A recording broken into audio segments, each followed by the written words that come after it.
തുഷാരി എന്ന് പറയുന്നത് 28 വയസ്സ് മാത്രം പ്രായമുള്ളൊരു കുട്ടി, 2 കുട്ടികളുടെ അമ്മ. ചില വാർത്തകൾ നമ്മളെ വല്ലാതെ നൊമ്പരപ്പെടുത്താറുണ്ട്.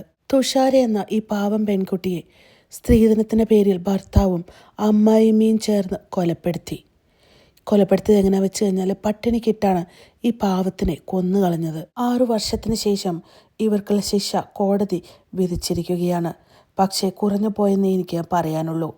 ഇവർക്കൊക്കെ വധശിക്ഷയാണ് നൽകേണ്ടത്. ഈ കുട്ടി കടന്നുപോയ ക്രൂരമായ അനുഭവങ്ങൾ എന്തൊക്കെയാണെന്ന് പ്രോസിക്യൂട്ടർ വിവരിക്കുമ്പോൾ അത് കേൾക്കാൻ പോലും നമുക്ക് സാധിക്കുകയില്ല. അത്രയും ക്രൂരതയാണ് ഈ പാവം പെൺകുട്ടി അനുഭവിച്ചത്. 2013 ഡിസംബർ മാസം 9-ാം തീയതി ആയിരുന്നു ആ കുട്ടിയുടെ വിവാഹം. മരിക്കുന്നത് 21/3/2019, 5.5 വർഷത്തിന് ശേഷമാണ് മരിക്കുന്നത്. ഭർത്താവിൻ്റെ വീട്ടിൽ നിന്നാണ് വെച്ചാണ് മരിക്കുന്നത്. വിവാഹ സമയത്ത് ഒരു എഗ്രിമെൻറ്റ് തുഷാരയുടെ വീട്ടുകാരുമായിട്ട് ഉണ്ടായിരുന്നു. ആ കുട്ടിക്ക് 20 പവൻ്റെ സ്വർണവും ഏതാണ്ട് ഒരു 2 ലക്ഷം രൂപ 3 വർഷത്തിനകം കൊടുക്കാമെന്നും 3 വർഷത്തിനകം കൊടുത്തില്ല എങ്കിൽ 5 സെൻറ്റ് വസ്തു കൊടുക്കാമെന്നുള്ള എഗ്രിമെൻ്റ് ഉണ്ടായിരുന്നു. എന്നാൽ 3 മാസം കഴിഞ്ഞപ്പോൾ മുതൽ ഭർത്താവിൻ്റെ വീട്ടുകാർ ഡിമാൻഡ് തുടങ്ങി, പൈസ 2 ലക്ഷം രൂപ കിട്ടണമെന്നുള്ള.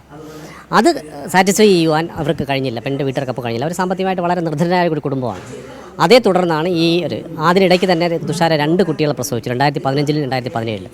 17 ആയപ്പോഴേക്കും തുഷാരയെ ഒരു കാരണവശാലും തൻ്റെ കുടുംബത്തിലേക്ക് മാതാപിതാക്കളെ കാണുവാനോ സഹോദരനെ കാണുവാനോ വിടാത്തൊരവസ്ഥയിലേക്ക് എത്തി. ഈ കുട്ടിയുടെ വിവാഹം കഴിഞ്ഞിട്ട് മരിക്കുന്നവരെയുള്ള കാര്യങ്ങൾ പരിശോധിച്ചാൽ കുട്ടിയെ 3 തവണ മാത്രമാണ് ഭർത്താവ് അതിൻ്റെ വീട്ടിലേക്ക് വിട്ടിട്ടുള്ളത്. അത്ര ക്രൂരമായിട്ടുള്ള. മാത്രമല്ല, ഒരു സാക്ഷി പറഞ്ഞ കാര്യം എനിക്ക് പറയാതിരിക്കാൻ നിവൃത്തിയില്ല. കാരണം തുഷാര പറയുന്നത് കേട്ടതായി സാക്ഷി കോടതി പറഞ്ഞെന്താണെന്നറിയോ? അമ്മ എന്തിനാ ഞാൻ കഴിക്കുന്ന ഭക്ഷണം തട്ടിക്കളയുന്നത് എന്ന് കോടതിയിൽ ഒരു സാക്ഷി പറയുകയുണ്ടായി. 2ാം സാക്ഷിയെ, പ്രോസിക്യൂഷൻ വിട്ട 2ാം സാക്ഷിയെ ലിൻസിയാണ് അത് പറഞ്ഞത്. അത്തരത്തിൽ പ്രോസിക്യൂഷന് സാഹചര്യ തെളിവുകളുണ്ടെങ്കിൽ പോലും അതിനപ്പുറത്തേക്ക് നിന്നുകൊണ്ട് ശാസ്ത്രീയമായ തെളിവുകൾ.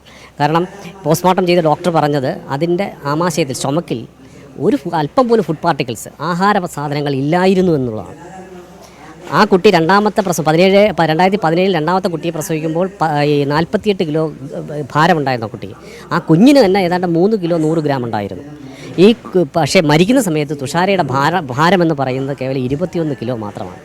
എല്ലാ ആന്തരിക അവയവങ്ങൾക്കും സാരമായ നീര് പോലെയുള്ള അസുഖങ്ങൾ ബാധിക്കുന്ന അവസ്ഥയിലായിരുന്നു പോസ്റ്റ്മോർട്ടം ചെയ്തത്. വളരെ ഭംഗിയായി ഡോക്ടർ വത്സലയാണ് പോസ്റ്റ്മോർട്ടം ചെയ്തത്. വളരെ ഭംഗിയായി കോടതി മുമ്പാകെ പ്രോസിക്യൂഷൻ്റെ അവർ പോസ്റ്റ്മോർട്ടം ചെയ്തതിന് അതിനകത്ത് കണ്ടെത്തിയ കാര്യങ്ങളെക്കുറിച്ച് വളരെ ഭംഗിയായി പറഞ്ഞു. ഒപ്പം ഇൻക്വസ്റ്റ് തയ്യാറാക്കിയിട്ടുള്ളൊരു തഹസീൽദാർ അദ്ദേഹം പറഞ്ഞ ഞാൻ ഒരു കാര്യം സൂചിപ്പിക്കാനോട് ആഗ്രഹിക്കുകയാണ്. അതായത് ഈ കുട്ടിയുടെ സ്റ്റൊമക്ക് വയറെന്ന് പറയുന്നത് നമ്മുടെ വെർട്ടിബ്രയുമായി, നട്ടലുമായി ചേർന്ന് കോൺകേവ് രീതിയിൽ ഏതാണ്ട് ഉള്ളിലേ കൊട്ടി നിൽക്കുന്ന വാരിയെല്ലുകൾ തെളിഞ്ഞ് നിൽക്കുന്ന അവസ്ഥയിലായിരുന്നു. തുടയെല്ലുകളോട് ചേർന്ന് തൊലി ഒട്ടിപ്പിടിച്ചിരിക്കുന്നു.